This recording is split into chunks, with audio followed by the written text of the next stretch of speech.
Uh, you are now witnessing the 26th interview on the English Corner podcast. Yes, you heard it correctly. The 26th interview.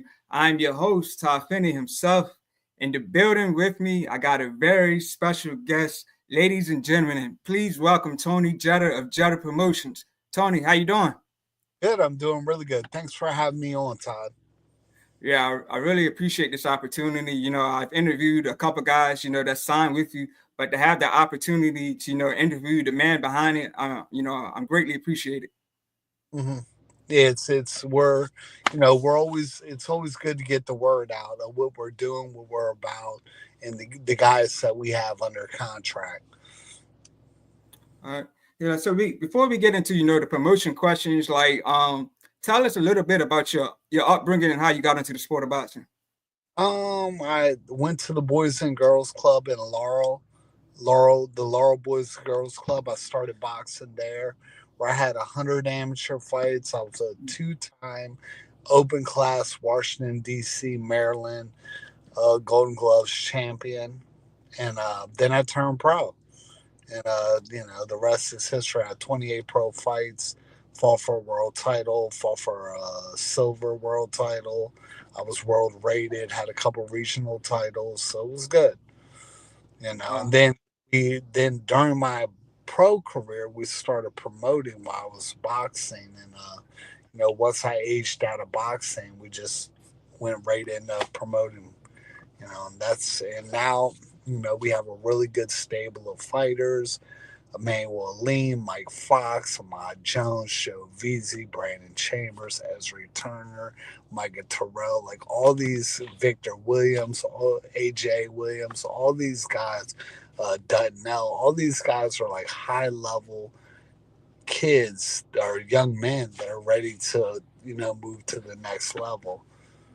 Uh, Um, uh, so so you said, so you said you had over 100 amateur fights. yeah, I was 100 exactly. I was 84 and 16. Okay. Wow. Yeah, we Like, Golden Gloves, went to the Olympic Training Center. I think '99 I was at the Olympic Training Center in Marquette for a couple weeks. For us. So I did a bunch of cool stuff. Um, you know, so always thankful for the journey I had in boxing. mm, It wasn't like it wasn't the smoothest journey. I signed with Sugar Ray Leonard Promotions out of the amateurs, and at the time, he was a big promotional company. So I actually got on. But if I had to do it all over again, I wish I would have signed with somebody like myself, because I've been able to take my time and work with the guys and build them up. And I think if you're looking for a promoter, you really want somebody that has a platform, knows what they're doing, has experience, and can maneuver you to where you need to be. And Sugar Ray, when I signed with Sugar Ray, he had a couple world champions. He had the deal with ESPN. So they really didn't care about, not that they didn't care, but I was just collateral damage basically. If I won, it was great. If I didn't, and they got me like 3 wins, then I lost on ESPN, and the rest was history. I was dropped, yeah. and then Yeah. ran back, and I ended up doing really well. I had 20 wins, 5 losses, 1 draw, a couple no contests. So I ended up moving on, and getting another 17 wins. Uh, Yeah, so you basically answered my question. You said you signed with Sugar Ray. I was going to ask you about that, so you already answered that. Yeah, so like, who was your toughest opponent and why? Um, Man, I had a bunch of tough guys that I boxed as a pro. I mean, Jose Felix put hands on me. I was sick though. I came back 2 months later. That was probably my best win, just for the fact that he beat me, stopped me, and unlike a lot of the guys in boxing, I fought him right back. 2 months and a week later, I was on a 60-day suspension. I fought him right back. Okay. Didn't wait, didn't do a couple fights, didn't I just fought him right back, and won an 8 round decision. But I don't know. I mean, Eubank, I wouldn't say Eubank because I was almost 40. Eubank was like 22. He Right. stopped, and Patrick Nielsen. I don't know. Probably Jimmy Lang was super tough. And he was world rated. He was like ready to fight for a world title. Had a bunch. I fought a bunch of even the opponents I fought.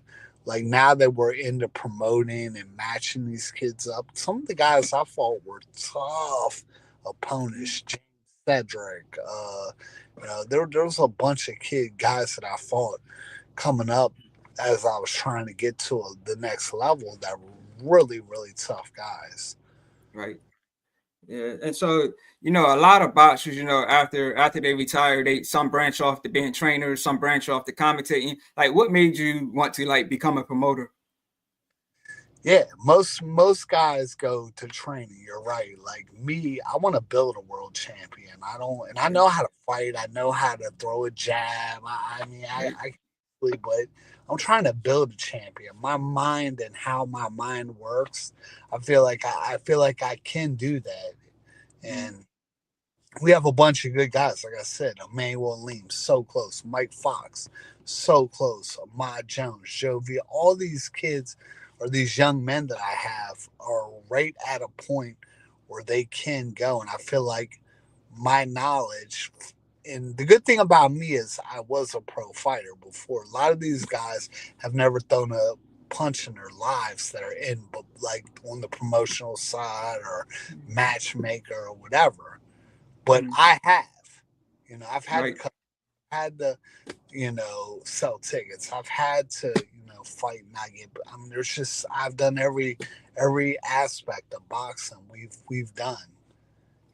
right, So that's why I didn't do coaching and I want to be a promoter. I knew I wanted to do something, whether it was promoting, whatever it was, manager, whatever. I know I wanted to do something because I feel like I can build a world champion. right, You know, I was able to get myself. I didn't have a promoter. We had ourselves. We were able to get ourselves in the top 15 twice. right, In the WBC, WBA, WBO, and ended up fighting for some pretty good paydays. And I feel like a lot of guys in boxing never have an opportunity to fight for real money. okay, There's a bunch of guys that were really, really good that never had the opportunity to get a big payday for one reason or another. If they weren't managed correctly, they weren't, whatever the case may be. But we were able to put myself in position to get some good paydays, and you know, boxing didn't use me. I was able to use boxing, if that makes sense. right, right.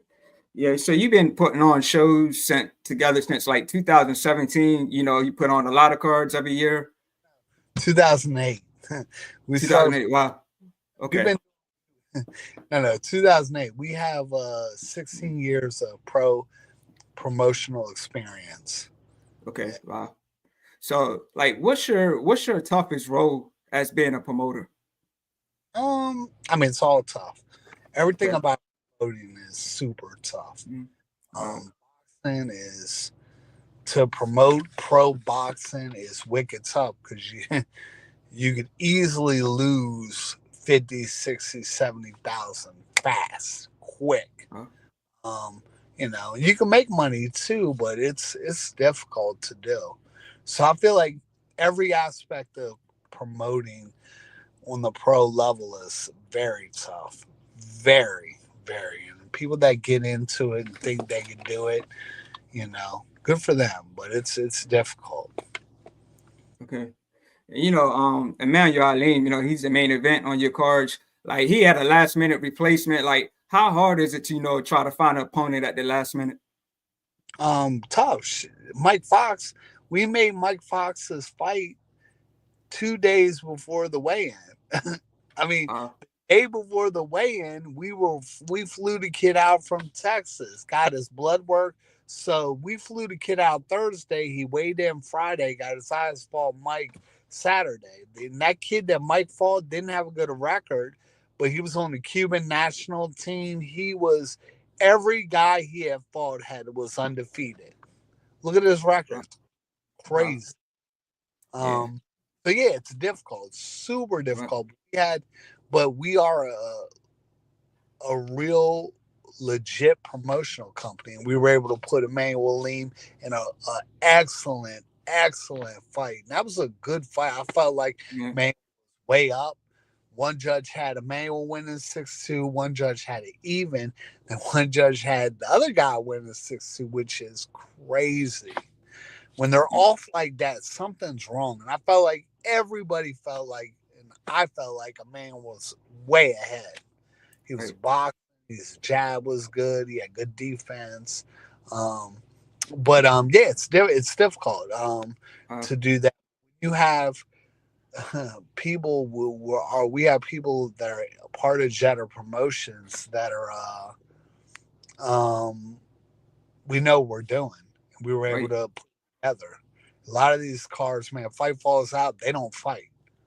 You know, not that that can't happen to us because boxing, there's so many variables in boxing. But that last show we did, we had about 5 fights fall out the 2 weeks before the show. We had kids pull off, kids get hurt. I mean, I've never had that happen in the 16 years we've been doing it. Never. That was the first time.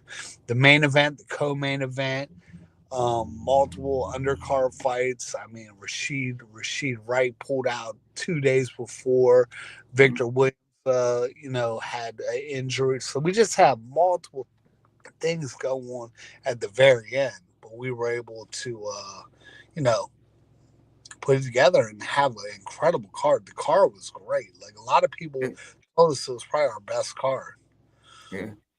Yeah. So is that like when that happens, like is it very discouraging for the fighter, when a fighter pulls out at the last minute and sometimes Yeah, they're just on the shelf. Yeah.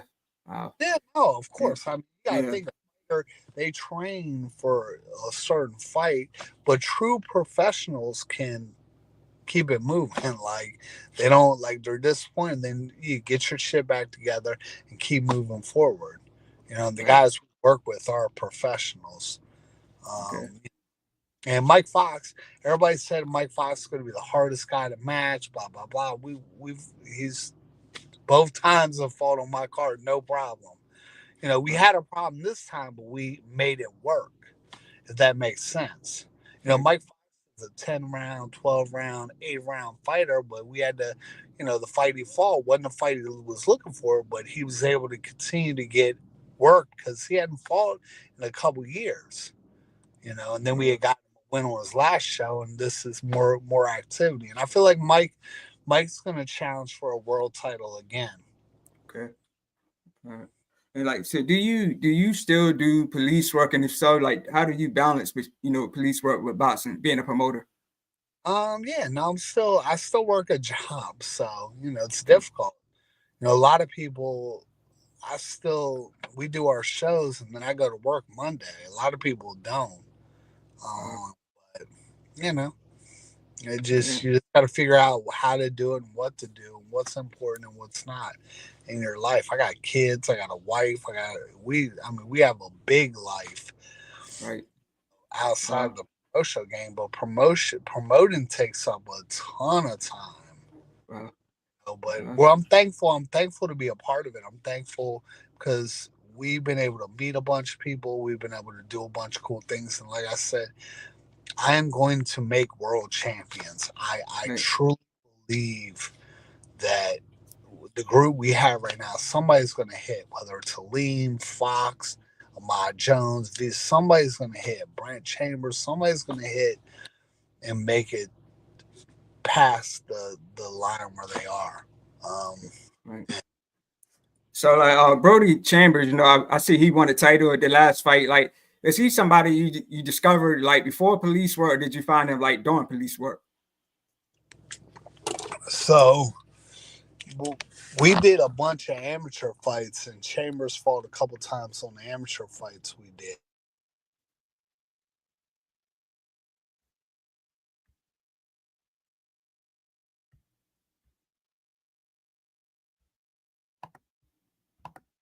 I think he might have froze.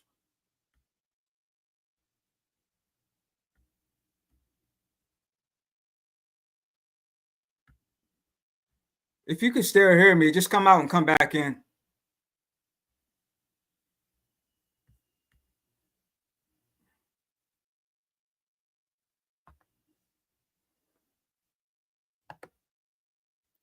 Yeah, I think Tony Jeter, he may froze. Let me see if I can get him right back in.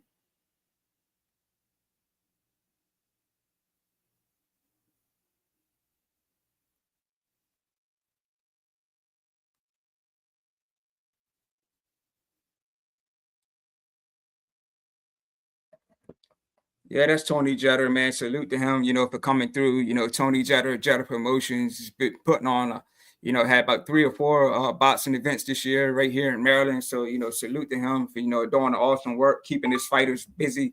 We don't get a lot of that with, a lot of the bigger networks. So, definitely salute to Tony Jeter, putting in that work.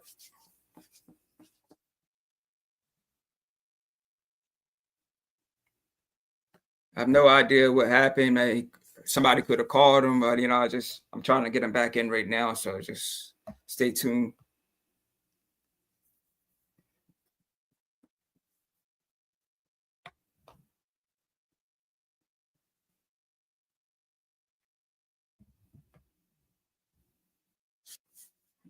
All right. All right. I lost you for a minute. Oh, you good. You good. Yeah. Yeah. So yeah, I was just talking about, Brody Chambers. Yeah. So, but I heard everything you said until you froze. So. Yeah, no, Chambers, we did a bunch of amateur fights. We had everybody fight on the Gary Russell, Mike Fox. We had Truck. We had Keyshawn Davis, Wow. Troy Isley. Everybody, Mike Reed, Jordan Road, not Jordan, Lamar Roach, Lamar Roach. Okay. We had all those guys fight. Jamal Harvey. We had everybody fight on them Wow. amateur shows, and Chambers was on a couple of them. He only had a couple of amateur fights. Okay. So, Wow. Yeah. So I interviewed both, Mojo Jones, who signed to you. I've also interviewed, Josiah Giles. Josiah Giles, when he fought, on November 9th, he fought Mark Masura, and I believe Mojo stopped him. Like, could we possibly get, Mojo Jones and Josiah Giles maybe like next year or eventually down the road? Could we possibly get that fight if both guys want it? yeah, if they wanted it. I mean, the one thing about my Jones is they'll fight anyway. They haven't ducked. Like I said, that's what I did a post, and I said Brandon Chambers and Ahmad Jones have never turned down one fight, ever. Mm-hmm. It's hard Right. because in boxing, a lot of these guys don't take fights Mm-hmm. for one reason or another. Ahmad Jones and Brandon Chambers have never, their teams have never turned down a fight one way or another. So, yeah, Right. Yeah. both guys are young. They're both trying to get to a point where they can make, substantial money. So, we'll see. Okay. Obviously, but a guy's got a promising future, and Ahmad Jones is going to be a champion. Okay. He's really, he's getting better and better each fight. Got good power, good speed, good defense, seems to have a good chin. We haven't. It's the kid that he fought, Juan Rodriguez, last time. Rodriguez doesn't have the greatest record, but to been in with everybody, he'll upset you. He's tough. Right. Right. Yeah. So I seen the interview that you did when you was talking about like how Tim Tszyu, like you didn't like the way how his team continued this fight when he had that real bad cut and was just pouring out blood. So do you think it was a mistake on the team to throw him right back in there like with a tough champion, coming off that a loss like that with all the blood was just coming out? I don't know why they did that. They had Mm-hmm. the Tim Tszyu is a huge star and Mm-hmm. good fighter, fight anybody. Um, Mm-hmm. he could fight. Why they did that, I'll never know. Like, because now the kid's got 2 losses. He got beat up in his last fight. Right. He got cut. I mean, he was winning the fight until he got cut, and then and then it was a close fight. But Mm-hmm. the next fight, the Russian kid put hands on him. Mm-hmm. Because he's young. I don't think he's that old. Maybe Right. he's in his 20s. Right. But he's in his late 20s. He still has Yeah. time, you know. Mm, So they need to take a break with him. right. Just, Yeah. make, just pull back. I don't know why they took that fight down. Right. Yeah. So we got some promoters. We got Don King. You got Bob Arum that's still doing this in their 90s. Like, how long do you think you're going to be a promoter? Do you going to keep doing this till the wheels fall off, or like do you have like a date where you want to eventually stop, or like or pass it down to like your children? Like, how are you going to do it? God willing, hopefully until I die. God willing. Okay. I like I said, unlike a lot of other people, I love boxing. I Okay. box amateur, I box pro. So I love boxing. I love watching boxing. I love being around boxing. I love helping the boxers, achieve and move forward in their careers. So we just love every part of boxing. So hopefully until I can't do it anymore. Okay. No, no, no. I don't. I don't see. You know, any. Know, anything that would hold me up from not doing it because I love it. And a lot. Okay. I don't. I don't know if everybody does it for the love of boxing. I Okay. think for all different reasons, but the reason why we do it and the reason why I do it is because of the love of boxing. Okay. You got a bunch of matchmakers and promoters that have never thrown a jab in their life, never been in the gym. You Right. know, more than half my life I spent inside of a gym training, sparring, Hmm. fighting. So Okay. Yeah, so I've only been to three of your events. Like I said, I've been to all of them that you had this year. So like, have you put together like a lot of women's fights? And if not, is that something that you're going to do in the yes, future? have to get a female fighter. Any female fighters that want to jump on, I'd love to. We'd love to work with because I feel like I can make a world champion quickly with the female fighters because you can move them quickly. We have the platform. We just haven't had the opportunity. No, I want to work with. I love female boxing. I mean, and right now, like the girls are really putting on some good fights. Really, really. Serrana and Katie Taylor, and I thought Serrana won. Right. But there's just been a bunch of really good female fights and female fighters. So hopefully we'll have an opportunity to work with some female fighters in the future. Okay. Yeah, so when I interview some of these fighters, I asked them what is one thing they would change. Some said, the ref, and some say bad judging. What's one thing that you would like to see change as a promoter? In boxing or as what? Yeah, just in boxing. Or Uh, like, all the like some women's fights. all the promoters working together. You know, Okay. we just talked about you know that a lot of guys would just put their guys against their guys, like PBC fights PBC fighters, because you had mentioned earlier that you know, we've had, Aleem fight Gupkin, and then I had Terrell fight Turner, Right. but that happens. Every promotional company does that. You Yeah. never see guys come to like it's top rank against top rank. PBC against PBC, Matchroom against Matchroom. So I like to see, other Matchroom versus PBC and PBC versus Golden Boy and so forth. So that'd be the Yeah. one thing. Just everybody like able to fight everybody. And that's why UFC has done so well. Because there's Right. no, you know, they're the top guys fight the top guys. It's not Yep. like Yeah. I'm from so no, okay. but so whether the money or whatever the case may be, I know people are like, oh well, they don't. I mean, all I'm saying is those guys, if they lose, they bring them right back and they keep fighting, they keep making money. There's no, you know, in boxing, you lose one fight, you've been ruined. It shouldn't be that way. So Right. Right. Yeah, like I was saying, I agree with you. Like I felt that Toronto won as well. And I was going to say I am from Salisbury, Maryland. And I remember Fernando Guerrero when he was fighting. They said when he fought Peter Quillen, that was the very first time it was a PBC fighter versus a PBC fighter. So yeah, I see nothing wrong with in-house fights at all. So you're definitely keeping your fighters busy that way as well. So That's all PBC fights is PBC fighters. yeah, yeah, yeah. I don't know what it was back when he fought, but now that's all they do. They don't really Right.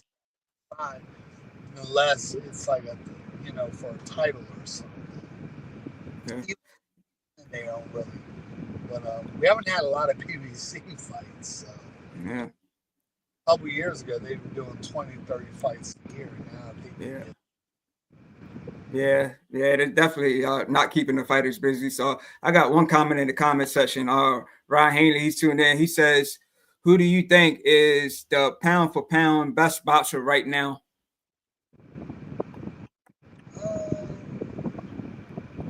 Terrence Crawford or probably Terrence Crawford, even though he only had one fight, and I believe that's a bad move. He's older. They should keep him active right now. I totally get what they're doing. They're trying to land Canelo fight. I get that, but this is how he's going to go down as one of the greatest fighters ever. And he has had inactivity, and then he's older, and somebody's gonna catch him and beat him. It won't be because of his skills; it's just gonna be because age and so forth. But probably Terrence Crawford. I mean, Canelo's good. Canelo's probably the pound for pound king for money. Right. Probably Crawford. Okay. Right. All right. Me? Yeah. Me. That's a good one too. I hmm. I would say Crawford too. I would say Crawford too. I mean, I have a lot of great fighters, or I would say Inouye. I'll say Inouye or Crawford. Inouye's tough too. Nah, Inouye's tough, but Crawford. I mean, it's gonna be tough for a guy like that from Asia, small. What's Inouye at? He moved up to 26, so I don't Right. know. Yeah. Got to go up again, probably. Yeah. Yeah. And so when can we expect, the next date? I'm hearing the next date maybe in March. So I'll let you tell us like when's the next date, give us, the date, where it's going to be, ticket prices, all that. March 1st, Maryland locks in on hotel in Hanover, Maryland. We were looking to do something in January, and I mean, right now we're probably not going to make the January date, but I was looking to do 6 shows. Hopefully, we do 5 next year. Even Wow. do 3 at the casino, and then do 2 small shows. Okay. This guy is busy. Right. When the activity is the thing that kills fighters. That Terrence Crawford, as an example, activity kill a fighter. Yeah. Yeah, that's the thing with Carl. Yeah, I just hate when I see like these big names only fight once a year, man. It's just not enough. So And I get it, they're fighting the money and just everything that goes into it, but I'm surprised that they've done this with Terrence Crawford. Maybe he's trying to bulk up. I don't know what it is, but yeah. And I hope he gets the Canelo fight. right. He deserves it. I do feel like, he's fought everybody he could fight. Right. Right. All right, so yeah, that's all the questions I have for you. Like I said, I appreciate your time, appreciate you coming through. I really appreciate the opportunity. Is there anything that you want to say in closing, or like give your social media or anything like that? Well, social media, Jetta Promotions on IG, Jetta Promotions on Instagram, not Twitter, or what is it called? What's Twitter called now? It's called X. Yeah. And, Jetta Promotions on Facebook. But I mean, we really have a good group of guys. But I want to talk one thing about the matches we just had on November 9th. That Micah Terrell, Ezra Turner wasn't. Everybody told me that was the most exciting fight. Everybody said Yeah. Terrell came out, looked good, he was hot. They were going back and forth, Turner, and then Turner, ended up catching him at the end and broke him down. But Mm. everybody has told me that was probably the fight of the night. And I think it was stopped in the third round. Yeah. Terrell suffered a broken rib, but yeah, crazy. Like we had a bunch of good fights. Like I said, like Brandon Chambers beating Gaines. That was a good fight. Gaines Mm. 10-3-1, Chambers 9-3-1. Um, who else? We had Joe Veazey fight beat Crane. Crane's tough, super Mm. tough. 12 Yeah. and Emmanuel Aleem, like I said, get the draw with Winfred Harris, but I felt like Aleem won. Mike Fox looked incredible. His shots looked good. And that kid didn't have the greatest record, but he was on the Cuban national team. That kid was an Wow. elite level kid. Wow. Mike Fox beat him soundly. Was hitting him with big shots. Mm. Giles had a good fight, a good win. Mm. Um, Gupkin, Corey Cat. Gupkin beat Corey Cat. Gupkin had a 10-round loss to Lean. Then Right. he 10-round loss to the kid from Virginia. And everybody thought he won that fight. So it was split decision loss. Then he beat Corey Cat. So Yeah. and then you had Nasheed Smith from the Headbangers, Derek Yeah. Davis. They both look great. Right. Entrance. He had the Michael Jackson entrance. Yeah. Which was entertaining. Scooter looked good, but Nasheed Smith, I do feel like I saw a couple people said some things about Nasheed Smith that weren't positive. He's fought tough guys. That Mm. Eric Van, super tough, and Nasheed Mm. looked good, man. He was hitting with shot after shot, and you're not going to be able to stop everybody in the pros, but Right. that happens. And Derek Van's tough, but Mm. she looked good. I feel like that kid's gonna be a world champion. Mm. You Yeah.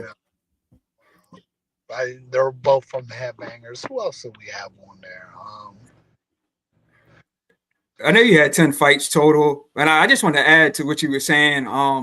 Yeah, the Izzy Turner and Terrell fight, like I said, that was the only fight that literally had me shaking, man. Like I was literally shaking, heart racing, like it was very intense. So yeah, yes, and yeah. literally everybody told me afterwards. I'm like, oh my gosh, Micah looked so good, and then Turner looked good, and it was like a back and forth. And then Turner started landing shots to the body and broke him down, and then ended up stopping him. I think it was in the third round, but Yeah, still around. everybody said they were on pins and needles. Those are fights we continue to put on, like not fights where they're like blowouts where you have where you have 9 first round knockouts or whatever the case may be. These fights are good cards. Right. Yeah, and I just want to follow up. Like I said, I like the way the guys came out with the entrances. Like Davis with the Michael Jackson. Josiah guys came out with like the wrestling mask on. Yeah, so I like that, man.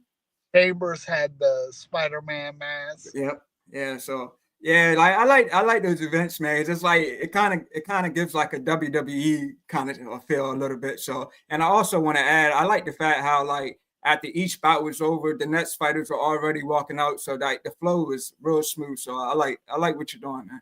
So, Everybody told me that we kept it moving. It's like we had a 10-rounder, multiple 6-rounders, and these were competitive fights that went long rounds. They weren't first round blowouts. So, but yeah, no, I felt like all the fighters looked really, really good. And like I said, Gupkin beat Corey Cat. And Gupkin's a tough kid, the Russian.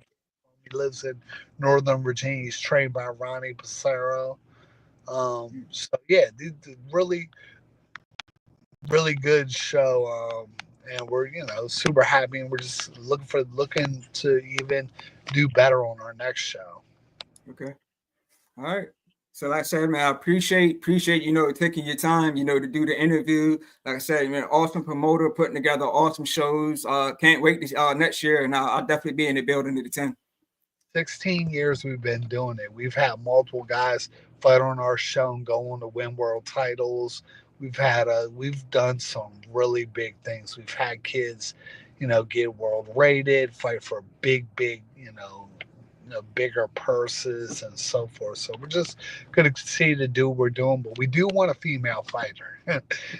We want that. We just haven't had the opportunity to sign one. Okay. So that'll change. I mean, we have the platform to move, and we have the know-how and the experience to move somebody through the rankings and get them to where they need to be. Right. And the one thing about us is we would work with Top Ranked or PBC or whoever. If somebody signed to me and then we got them 10-0, 11-0, and PBC or somebody wanted to work, we do a co-promotional deal with anybody. That's the good thing about us is and I would love to do that. Okay.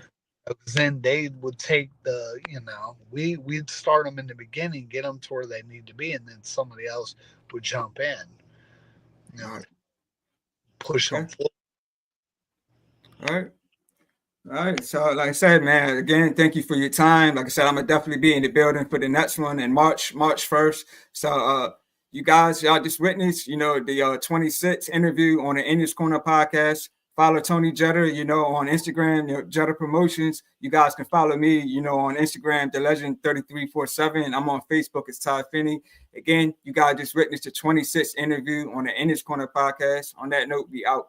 Peace. Are you off? It's about to be.